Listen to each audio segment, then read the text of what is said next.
Welcome to This Must Be the Place. I'm your host, Allo Gilinsky. Each week, I'll uncover what's happening in Sonoma County, diving into the hidden gems and quirky corners. I'll be interviewing some of our local legends, as well as people you didn't know you need to know, all through the eyes of a craft beer enthusiast living in wine country. Join me as we explore one sip, one story, and one adventure at a time, and together we'll find out why this must be the place. There is no better time of year than the holiday season to explore all that Sonoma County has to offer in the wondrous world of wine. And we are incredibly honored and excited to have one of the world's foremost wine experts joining us today to help us find the best bottles for the holidays and beyond. David Glancy is one of only 288 Master Sommeliers in the world and one of only 12 Master Sommeliers who has also earned the Certified Wine Educator credential, Society of Wine Educators' highest certification. David is also a certified French wine scholar, Italian wine professional, and certified specialist of spirits. He is also the founder and CEO of the acclaimed San Francisco Wine School, where he has empowered thousands of students to pursue their passion and professional certifications. We're here to uncork some insights into the best wines for gifting and the holiday table, get an expert's guide to wonderful tasting room experiences, and discuss the ins and outs of what it's like to become a master sommelier and a renowned wine educator. Welcome, David. Hey, thanks for having me, but I'm afraid after that intro, our hour's up. Our hour is up. I know it was a lengthy intro, but you have a lengthy, impressive bio. And we're going to dig in kind of right at the start. We always like to get a little bit of background from our guests on This Must Be the Place. I'd love to hear from you. What is one of your earliest or fondest wine memories? And when did you know that you wanted to build a career around wine? Yeah, earliest, definitely heartwarming wine memory for me is very different from when I wanted to start a career in wine. But I was 16 and actually traveling through France on a very tight budget. It was a house exchange pre-internet, and I discovered Vouvray Demi-Sec. I was already well into food, but I really had no experience with wine at all. But Vouvray Demi-Sec I loved. At 16, I didn't have the knowledge to pay attention to anything else on the label besides Vouvray and Demi-Sec. I didn't figure out producers, vintages, importers. And so coming back to the US, I had little luck finding those for many years. But when I decided wine was going to be my career was after a long hotel restaurant career in 1999. I decided I needed to leave restaurants. I was general manager of a large bistro, and I had managed many wine programs, but management was my career. To make wine specifically my career was in 99 when I left restaurants. Sure. No, I know that the restaurant industry takes a toll as well, and finding your path in that world. Sometimes you find a little niche that you want to pursue, and it sounds like you've just done that, including becoming a master som. Now, why don't you talk a little bit about your journey to becoming a master sommelier and how and why did you decide to pursue the credential? Yeah, so I took the level 1 in 96, so I still was in restaurants. The goal was just to be a better manager, and taking level 1 and I'm done. That's it. Level 2 didn't exist yet. That was created in 2006. In 99, when I decided to focus on wine, I figured I need a little more street cred. So I'm just going to go for the advanced sommelier. That's it. And then momentum caught me. And then my ego and stubbornness caught me. So 99, I decided this. 2000, I passed the advanced Somm exam in Royal Tunbridge Wells, United Kingdom.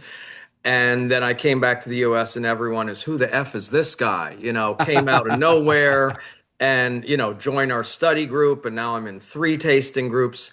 And suddenly I'm going for the Master Sommelier exam and I didn't actually think about it. Everyone's pulling me in. It was gravity almost. And then my first attempt at the master exam, it's a technical term. I got my ass handed to me. I failed. I mean, it may have been the lowest fail in the history of the exam. I don't know. It was demoralizing, humiliating. And I'm like, I cannot end like this. I've got to give it another shot. And the next year, and I was close on service and tasting. Back then, they didn't give scores, so who knows how close. But now the momentum's got me. I'm in the current. I'm in the rip current, being dragged out to sea into the world of the Master Sommelier. Before we leave this topic, for you to explain to our listeners what a master sommelier exactly means and what goes into achieving it. Yeah, first of all, I'd say watch the movie Somm. Look for it Netflix, iTunes, wherever Great it movie. is currently. SOMM. That documentary does a pretty good job. Somm 2 and 3. Apologies to everyone involved. Skip them. But the first one is a documentary following the guys, four people, as they prepared for, took, and got results in the Master Sommelier exam. But the Court of Master Sommeliers was founded in 1969. It's an offshoot of the Trade Guilds of London. Wine Spirit Education Trust was there as well. They diverged. They were one, and then they became two separate things. The mission to elevate wine knowledge and service in restaurants, service establishments around the world. They opened an American chapter in 77 in Napa. There's the exam. There are now 4 levels. There used to be 3. Since '06, I mentioned. It's introductory, certified, advanced, and master. Introductory exam, 2-day seminar. At the end of it, multiple choice exam. Easy. 95% of the people pass. They hook you. Then you go for level 2 where you get embarrassed. Level 2 certified exam is not just theory, but the theory is shorter and harder. Includes multiple choice matching, short answer, and each question is worth more points. Tasting is a 4-wine tasting in 30 minutes, but you got a written grid in front of you, and it's multiple choice on grapes. Not that hard. And then the service is 1 service station. It can either be sparkling wine or decanting. It's always sparkling. And, for both level 1 and level 2, you need 60% to pass, a D minus. But on the certified exam, it's more like a 50 to 60% pass rate. Level 3 advanced theory is now brutal. And by the way, there was no certified class. You just go straight into it. Advanced, there's a 3-day seminar.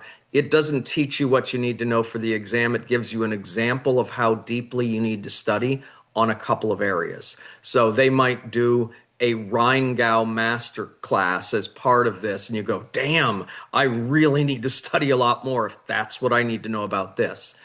But that exam, the theory is brutally difficult. Blind tasting, instead of 4 wines in 30 minutes, is 6 wines in 25, and there's no sheet in front of you. The service is now 3 stations, and it's getting tricky. You still need 60% to pass. All 3 levels, they have to all be in the same go. And about 25% of the people pass that exam. So definitely brutal. The master exam, there is no class. So again, we had class at intro and advanced, nothing else. Master, you show up for it. Service is even harder, including the Kobayashi Maru or the Impossible Syndrome. They don't call it that. That's Star Trek geeky stuff. Anyway, the Impossible Syndrome. Service that and includes so many variables, difficult guests, the blind tasting, the panel of wines, the potential wines is expanded, is basically any wine in the world, classic grapes, classic regions, classic styles, still 25 minutes for 6 wines. And then the theory is oral. And if you skip a question, you can't go back. You can ask for pronunciation. You can ask for spelling. Any event, but the score now, instead of 60, only at master level, it's 75. And for blind tasting especially, the difference between 60 and 75 is huge. Sure. The pass rate is approximately 3% on the master exam. To my knowledge, only 18 people have passed all 3 in their first go. That was not me. But brutal, brutal. Yeah, there are 3 times as many people have been to space as have passed the Master Sommelier exam. Well, it sounds like such a rigorous program, and it does draw parallels to the Cicerone certification program, which I have gone through. For our listeners out there who don't know about these varying levels of beverage education, you have the Court of Master Somms, and then you also have the Cicerone certification program, which is for beer experts. And I've gone through 2 levels of that, and I'm teasing and toying with the idea of going for the third. The third level, the advanced Cicerone, sounds like it mirrors very much the leap from the certified level for Somm to advanced, and so I can only imagine the rigor that goes into that. Having both achieved the Master Sommelier and certified wine educator credentials, a feat that's only been accomplished by a handful of people, has it influenced your approach to wine education? Absolutely. And something I didn't mention this in my journey, if you will, in between my second attempt and my third attempt, I'm like, theory is very much a part of service. They're going to ask me questions while I'm doing service. I can't let my theory go. I've got a year until the next exam. This is crazy. I'm going to procrastinate. I need a halfway point. So I looked and I saw that the certified wine educator exam from Society of Wine Educators was 6 months out. I'm like, perfect. I'm going to Right. swim to the wall and turn around and swim back. So I passed the CWE exam. 6 months later, I passed the MS. That back and forth, I think, made me stronger. It helped me with the tasting because the CWE exam has two tasting exams in it, plus the theory, plus the essay.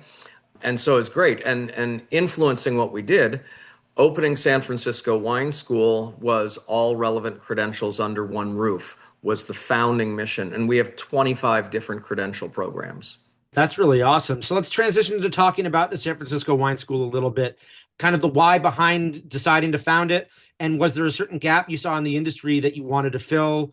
And, what are you most proud of accomplishing with the school so far? So when I passed MS and CWE, I was already teaching at Cordon Bleu, California Culinary Academy, but I was teaching culinary students. When I passed, I was recruited to create a sommelier school within a culinary school. Mm. Anything I wanted at all. I did that at what was called the Professional Culinary Institute, created a program, the first of its kind in the world, approved by the Court of Master Sommeliers as an official prep course. So I created that in '06, right after the Certified Somm credential was created. It was a Certified Somm prep course. I ran PCI for 5 years. At that point, 10% of the world's certified sommeliers had studied under me.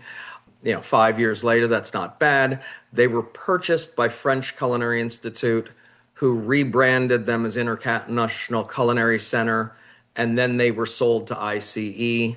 California, the San Jose campus closed. Now they've got Pasadena. So it exists, essentially the same thing I created. But I realized, one size fits all doesn't work.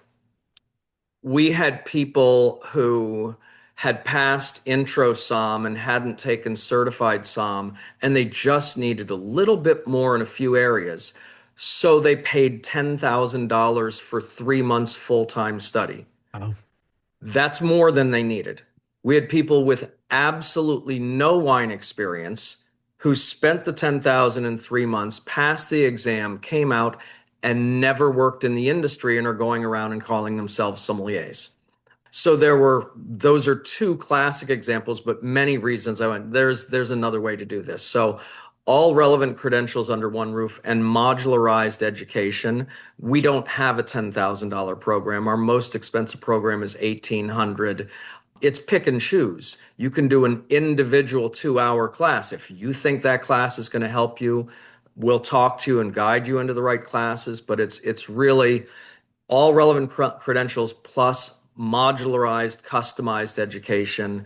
Find your own path. It isn't one size fits all. No, I've taken a look at the website. It really does look like you cover a lot of territory and give people options to choose from, which is nice because I think now more than ever, especially people like to be able to customize and build their own adventure, so to speak, rather than being shoehorned in to learning one thing or two things that they are being told that they need to or want to learn.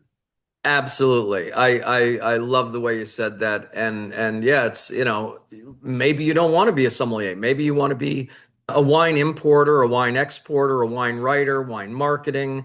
There's so many different things you can do. It's limitless. Yeah, I mean, these are industries we're talking about. We're not, it's a beverage that's built an industry around it. Absolutely. Absolutely. And you asked, gaps in the marketplace, the educational marketplace. Very on. I started the school with just French wine scholar. I added a sommelier program called Somm Essentials. I added CSW program through Society of Wine Educators because theirs is mostly self-study. But then I recognized there were no credential programs or education programs that covered California in depth. I thought that was absolutely insane. January 2012, I launched California Wine Appellation Specialist. It's 24 hours of content on California alone, every nook and cranny of the state. After that was up and successful, and people from various wine regional associations attended, folks from Sonoma, Paso, Livermore, Napa attended. Wine Institute was using us to train their people internally. We did joint events with them. After all that was successful, we launched Northwest Wine Appellation Specialist, also realizing that people needed a lot of help when they're tasting. We created intermediate blind tasting program and advanced blind tasting program. And, making money out of this business, wine program management. So looking for the gaps to fill, and definitely Cicerone is on there. I haven't hired a Cicerone yet or found the time to take the program myself. Let's transition a little bit talking into wine drinking. And we all know the saying out there, alcohol is down, and you're trying to attract Gen Z and younger millennials to drinking wine. So, or beverages in general. Is there any advice you'd give to the wine industry who might be listening out there for some out of the box or perhaps out of the bottle, a little bit more classier ways to reach millennials and Gen Z? Because we know the competition is particularly fierce right now. Absolutely. There's an Australian expression that can be used for so many things. We need to take the piss out of it. We need to make it less serious, less pretentious in so many different ways. We cannot let intimidation be in it. We got to meet people where they are, make it fun. Right. Oh my God, if your wine teacher is boring, they suck. It is alcohol. We ought to be able to make it fun while still being responsible. And respectful to the traditions of wine. Yeah, absolutely. But I mean, they're traditions and they're traditions. I mean, we can ignore some of the stuffy ones. People look at Burgundy as the holy grail of wine, and then you go to Burgundy and they're singing and clapping and dancing the Ban Bourgogne. That is not a serious thing. That la la la la la la. They're just being so fun. So we can find many, many different traditions. I would also say, embracing diversity. And I mean this in multiple ways: diversity of wine styles, diversity of grapes, diversity of people, diversity of focus, diversity of language. That's something, taking de-anglicizing wine terms, if you will, being more international with it. And I'd say embracing styles that we may or may not personally like, embracing alternative packaging, just let people come into it how they will come into it. The way to attract wine lovers or wine learners is to kind of choose your own adventure, as you are with your courses at the SF Wine School. In a way, there's a little bit of a parallel there. I actually attended San Diego State University's craft beer business program about 6 years ago. And one of the classes I took was on beer, wine, and sake sales, and finding the parallels between them, as finding those beer for wine lovers, wine for beer lovers. And also one of the projects I did was writing a piece on how to attract wine lovers back to wine. And I drew the parallels between having these beer tap rooms with all these events going on and needing and feeling like the wine industry needed to find some similar ways to do that in their own right. I couldn't agree more. It's making it approachable in every which way, getting outside of the box, trying different things, creating classes, combinations. No one's thought of doing something like this. Make people want to be part of our party. And also using alcohol as a social vessel. I think that's also the important key part of it, is with social media, but also the in-person social aspect of it is bringing people together to do something where alcohol is now a part of it, but maybe not the main focus. Yeah. So transitioning to talk about Sonoma County, I know you just got back from a trip leading some students up to the Sonoma County area. What would you say are some of your go-to Sonoma County wines for holiday gifting this year, and why are they great choices? I would say it would be quite easy to look at our itinerary from the trip we just took, and all of those wineries, all of those wines. I would be thrilled. It was a 3-day West Sonoma intensive. We based ourselves in Occidental. Occidental is the center of the universe for what's happening in West Sonoma. Yep. It is the intersection of Green Valley of Russian River Valley, so the coldest part of Russian River. It intersects literally that dot, that one stop sign that is Occidental. That is where West Sonoma Coast reaches the furthest east. And it's the top of what will be or could be the potential pending Freestone Occidental AVA. Mm. So if that does pass, and it is approved as perfected right now with the TTB, if that passes, three AVAs will intersect at that stop sign. So will you describe what an AVA is? Yeah, an American viticultural area. You can label America, you can label by state, California, you can label by county, but you can't put another term on the label saying the place unless it's been approved by the federal government, U.S. Treasury Department, Tax and Trade Bureau, TTB. They're real wine experts. Shh. Okay, the tax and truth in labeling is what they're about, but they approve an AVA, and it is a term used for wine labeling only. It it certifies where the grapes came from, but you can still grow any grapes, make any type of wine you want. Napa Valley was the first California AVA, second in the country. But Napa Valley, Sonoma Valley, Paso Robles, people know these places, but they can get confused what else is an AVA versus just another place name like Amador County. People think that's an AVA. It's a county. Mhm. Great. You can label by any county. They make a lot of wine and it's good wine. Santa Barbara County is not an AVA, but Santa Barbara County has many AVAs in it. Sonoma County, I believe we're at 19 AVAs in Sonoma County now. Let's see, some of the wineries we visited on that trip, all great wines. Radio Coteau, fabulous biodynamic producer up there. Pinot Chard, Syrah, Riesling, Gamay. I would say Boletto. Boletto is one of the grandfathers up there. They make really solid wine. Iron Horse for bubbles. We'll talk about them again, I'm sure. Kanzler. Senses is a new, relatively new producer. Black Kite is up there. Cobb, spectacular wines. Red Car, very integrated in the Sonoma Coast. Marshall, William Sellium, Miramar Torres or Miramar Estate. And talking more about the holiday table or holiday gifting, can you let our listeners know about maybe some specific versatile Sonoma County crowd pleaser wines, red or white or red and white, that can work for a wide range of tastes and holiday gatherings? Yeah, and thinking about affordability in this as well, I don't automatically think West Sonoma or Sonoma and value. There are still ones, but there's super premium wines. It is a region that makes great wines, rivaling the best regions in the world. But some values that I've come across recently. Boletto, as an example, a lot of the Boletto wines are reasonably priced. They have their top tier wines that are more expensive, but they're Russian River Chardonnay, great example.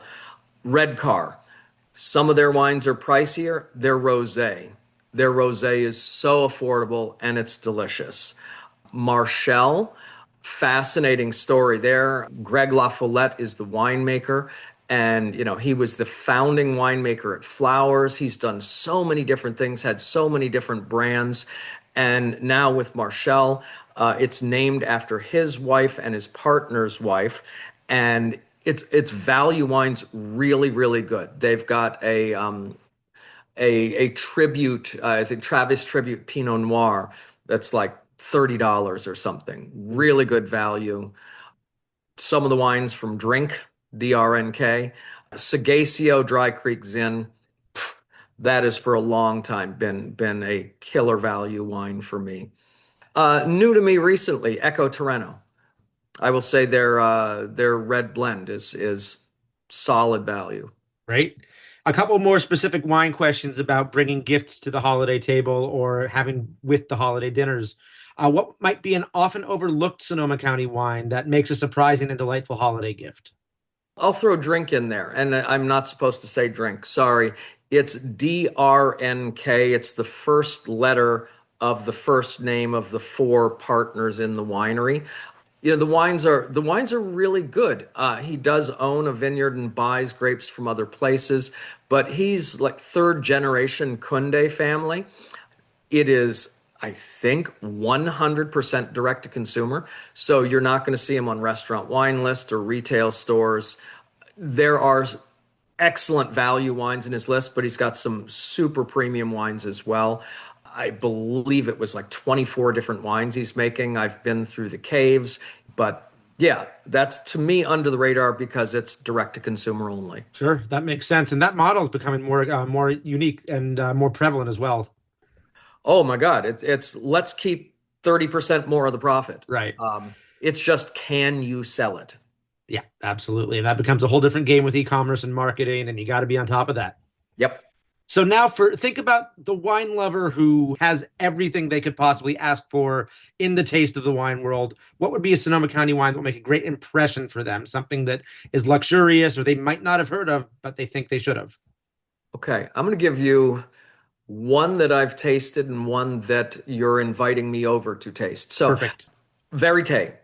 Verite Winery is in Knights Valley. So that is the northeastern portion of Sonoma County, getting near Calistoga. Mm-hmm. They make three different red blends. They all retail for $400 a bottle on current vintage. I will say Verite La Joie is the one that got my attention in a blind tasting. I ranked it higher than Chateau Haut-Brion. It was a Judgment of Paris reenactment. There were like 20 wines. Verite La Joie was my number one wine in the whole thing. There were wines that were fruit bombs, oak bombs that were, to me, stereotypical over the top California. There were dirty, funky beasts that were obviously Bordeaux. The ones that were in between were the ones that I loved the most. And that was a mix of California and France that I couldn't tell if it was California or France. Well, it sounds like it goes into your background, having started your wine journey in France and now being a California guy. It sounds like it's the perfect blend, so to speak, of David Glancy. And and it's all personal. It's all personal. Sure. If it is what taste they like, but it's certainly a luxurious bottling. And then the other one I'm going to throw out, I'm seeing and hearing more and more from more people I respect, Ultramarine. They're sparkling wines. It is very small batch sparkling wines. I don't know the people involved. I've never tasted it, but I was at a restaurant recently that had an Ultramarine page of their wine list. Oh, wow. And yeah, they are pricey, and I just hear lots of buzz. So bubbles are never wrong. So if you want to impress, sometimes the price tag impresses. Absolutely. And the packaging and everything that goes into it, including selecting the gift. And you said something a moment ago that I really liked is that everybody does have, it's up to taste and it's up to people's personal preferences and palates. This is something that I talk a lot about when I'm doing my beer education, is that just because you're not getting the same notes as the person across the table from you or in the booth next to you, that's okay. That it's perfectly fine, because we all come from such unique cultural, heritage backgrounds that we're going to have certain predispositions to flavor and taste. And so just because you're not getting those same notes, you shouldn't get frustrated, is the crux of what I try to say, is that you might be picking up black cherry, somebody else might not be picking up black cherry, but that's normal. You shouldn't all agree on everything you're tasting. But if somebody is going out there and they might not know this person that they're gifting for, of a host that they're bringing the holiday wine to, if they're trying to pick the thoughtful gift for somebody whose wine preferences they just don't know, how would you go about selecting that gift? So I'll start off with bubbles are never wrong, as long as they're good bubbles. Okay, let's say they don't like high acid wines or they don't like bubbles. They will still open it at a party because they know that other people do, or they'll re-gift it, but the third option is they love bubbles and they'll drink it and enjoy it. So to me, a holiday gift, bubbles are never wrong. When I was going younger and going to lots of holiday parties, I just kept a case of champagne in the car with a case of gift bags. And it's like, oh man, I forgot your gift. It's in the car. Let me go back and grab that. I think bubbles are great. My other call would be Pinot Noir, especially Sonoma. Super important county for Pinot Noir, though they do 60 odd grapes well. Pinot is a signature grape of the county, one of the signature grapes of the county. There are people who prefer white, people prefer red, or only drink. Pinot Noir is your tweener. It's coming in. We're not hitting them with the assertive, aggressive, bitter, drying tannins. The movie Sideways has made everyone think for the last 21 years, all we need to do is drink Pinot, we'll be okay. So there's a lot of reasons, food pairing, it's a great compromise wine. So I bubbles and Pinot would be my, if I don't know what they like, I would prefer to find out what they like. If I can ask a friend of theirs, a partner, whatever, so I can really be personal with my gift. No, that makes sense. So let's transition. We've set the table. We're bringing the wines to the holiday gathering. Let's break down this holiday table and holiday dinner, talking about the Sonoma County wines we should be serving and pairing with all the food on the table. Let's start off with the holiday feast. Let's talk about some of the best wines, varietals to pair with a traditional rich holiday feast. Think turkey, roast, heavy sides, all that good stuff. If we're talking what I grew up with, the Americana, Thanksgiving and Christmas meals, at least, maybe New Year's Day, I don't know. But if we're throwing all that in there, I think about the train wrecks that can happen.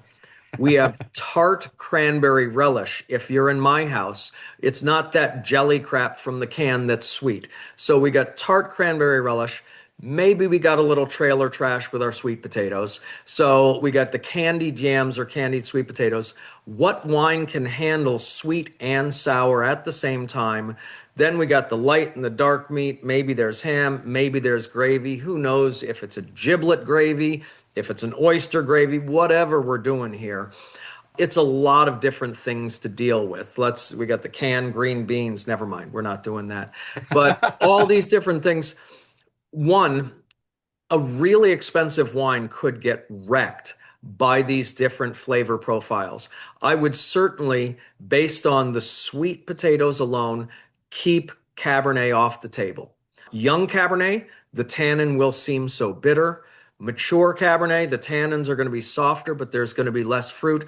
It's going to be wrecked too. So I would, unless you are crafting a meal around them, I'd leave it out. So Pinot Noir. Again, great compromise wine. A little fruit forward with some bright acid. That works well. Riesling works really well. Dry, off dry, sweet, I don't care. We can do the gamut. There's a number of producers in Sonoma doing Gewürztraminer. Normally, I like to smell it, not drink it, but okay, I'll make an exception with this holiday meal. It's like potpourri in a glass. Certainly, I know sommeliers who knock oaked California Chardonnay. No, this is it's a compromise wine. It can stand up to steak if it's big and rich and ripe. So I would throw those in the mix. But you might do what we do, is do wine playing and have lots of bottles on the table and have people play around. Sure.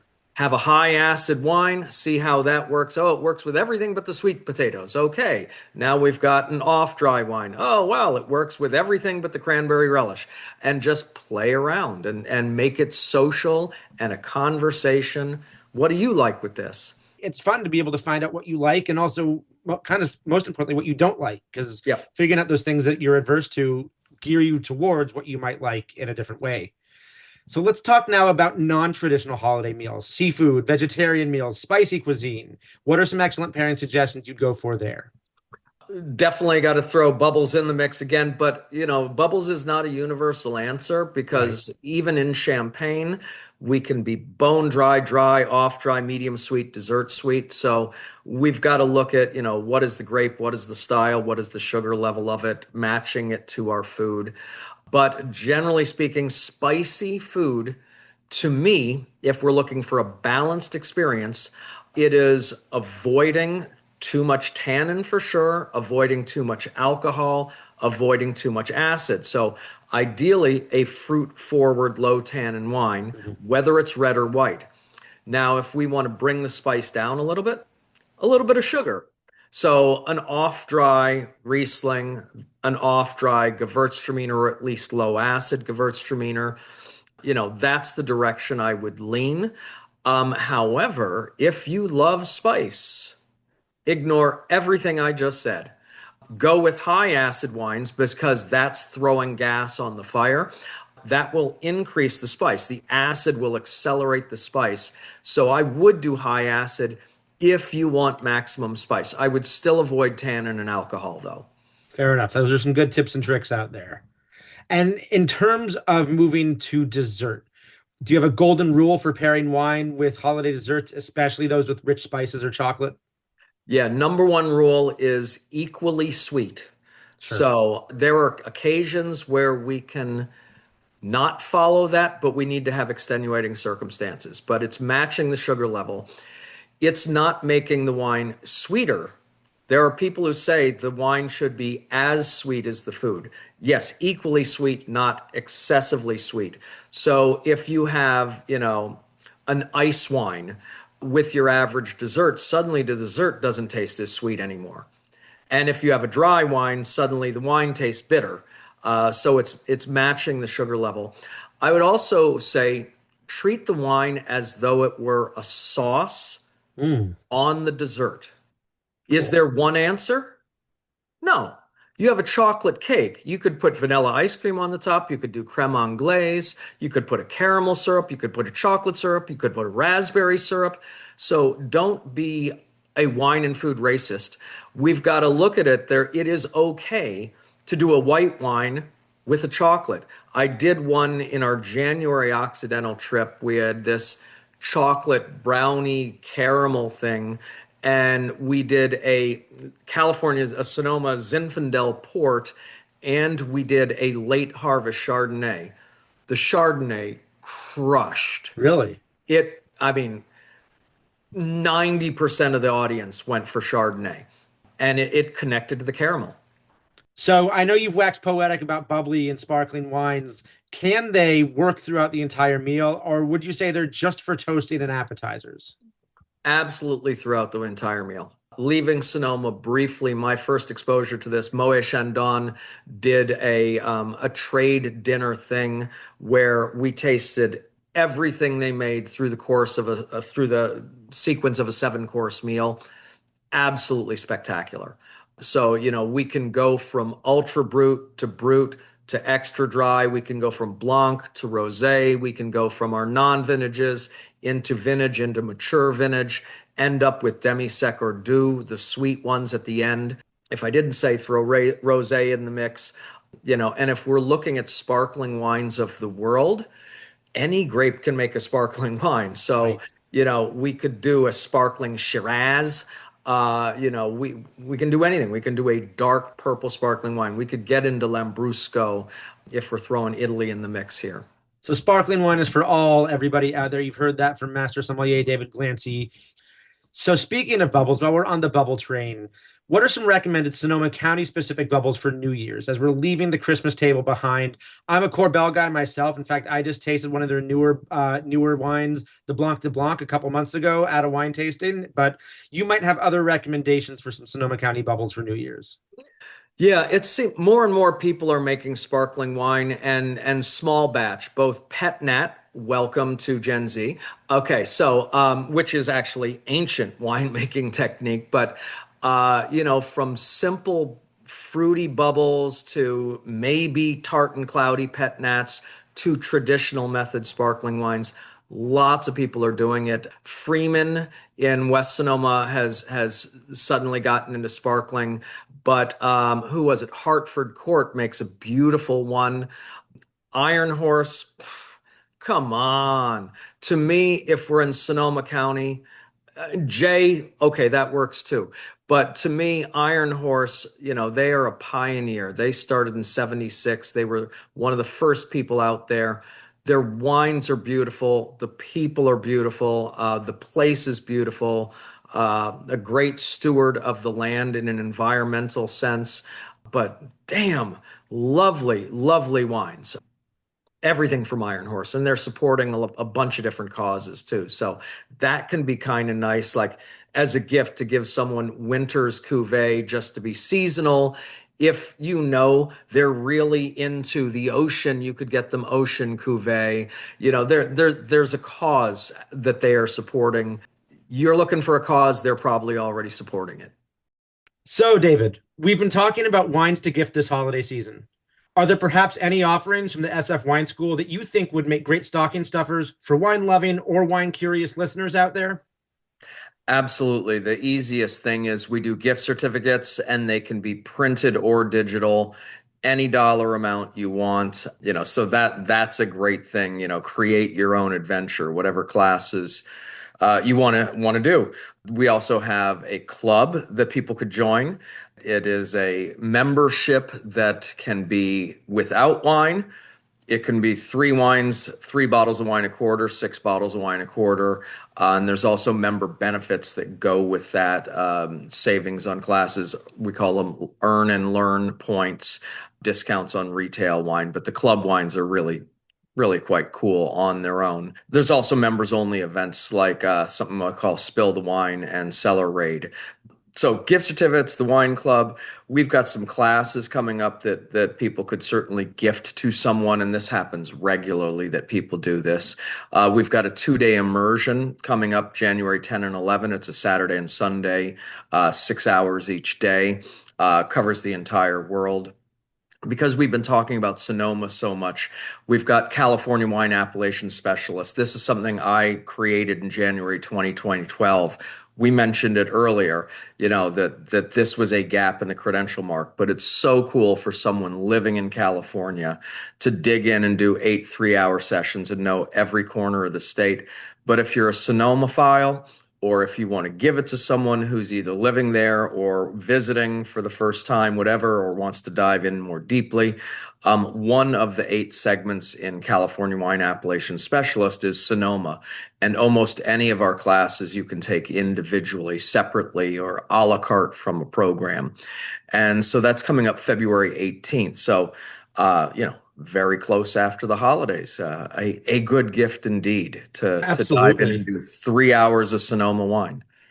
I don't think anybody could go wrong with choosing some wine learning and wine tasting for a gift, especially to pass the time these winter months. It sounds like something I might have to make my way down to the wine school and check out for myself. Speaking of which, why don't you let our listeners know where exactly the wine school is?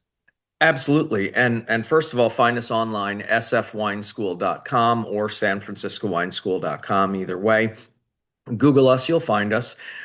We are in South San Francisco, so it is not the southern part of San Francisco. It's its own city. It is in between San Francisco and the airport. We have a 4,000 square foot education and event center, wine bar. We're on the top floor, looking straight across at their beautiful city hall. But also, almost anything we can do can be done remotely. So for no extra cost, we will rebottle the wine into 2-ounce bottles and ship it to you all over the U.S. We also allow that people could be in person 1 week, online another week, as long as we have 10 days notice to bottle the wines. We bottle on demand, bottle gas, and ship. Beautiful stuff. And we also record all of our sessions. If something comes up and you can't make it, cool. We can have you get the kit, join for the recording. We love people in person because our hybrid Zoom studios, everyone can see and hear each other and tasting the same wines at the same time, but lots of flexibility. Well, it sounds like you've given us some fantastic recommendations. To wrap things up here, there's that week between Christmas and New Year's where people are off work. They're not quite sure what to do. They probably have family in town, and people need a reason to get out of the house. Having just been up in especially Western Sonoma County, can you design us an itinerary for wine tasting in Sonoma County that will create a lasting memory?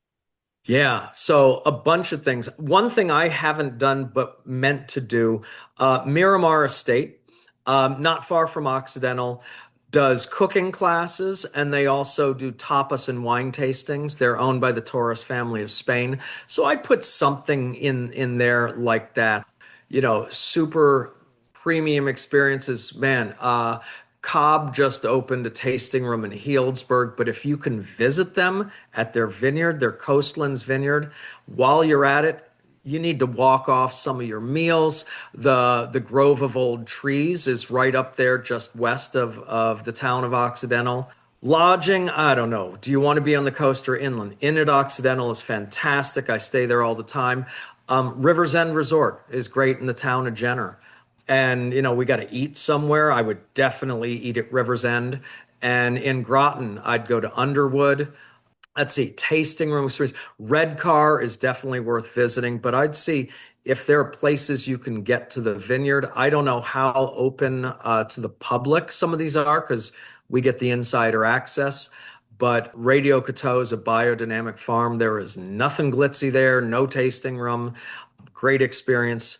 Williams Cellium, they've got the tasting room, but it might be possible to book a tasting in their old barn in Cytone Vineyard. That's really cool, an old Carignan vineyard. Black Kite, super elegant tasting room down in Freestone.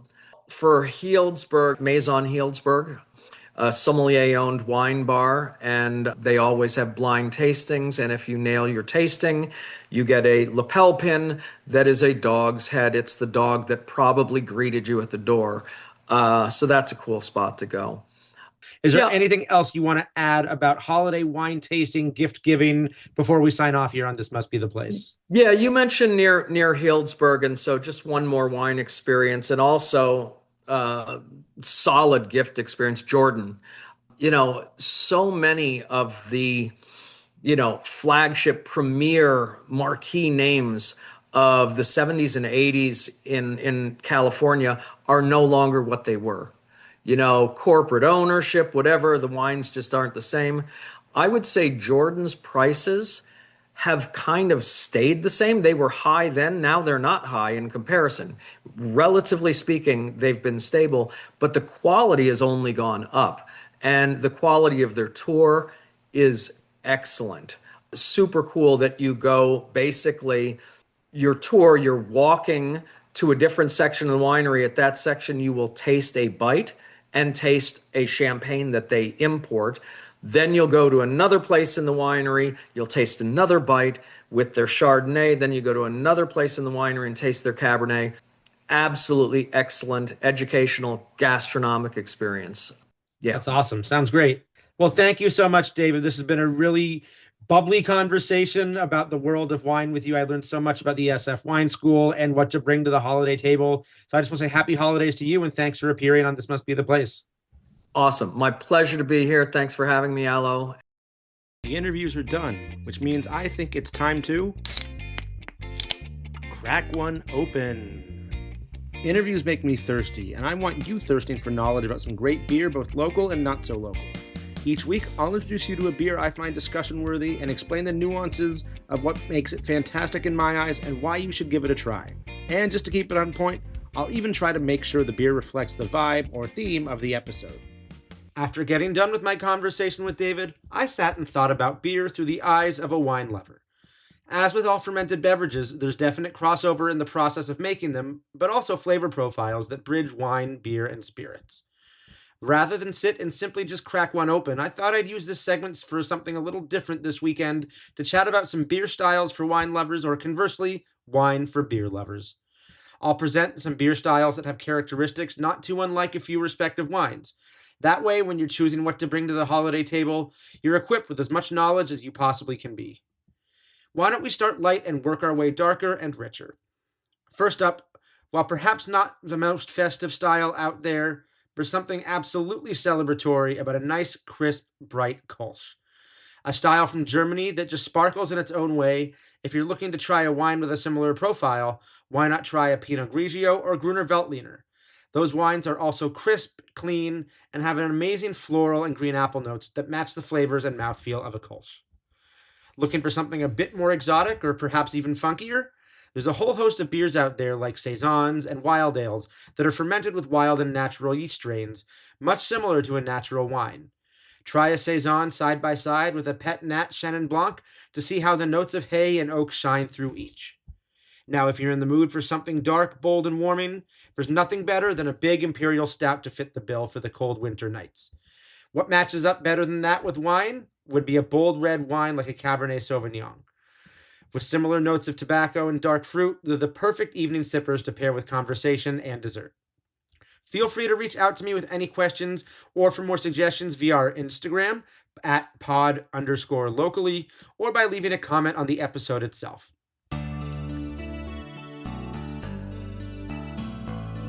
A massive thank you to Master Sommelier David Glancy for chatting about all things Sonoma County and holiday wine, and I want to wish our listeners a very happy holidays.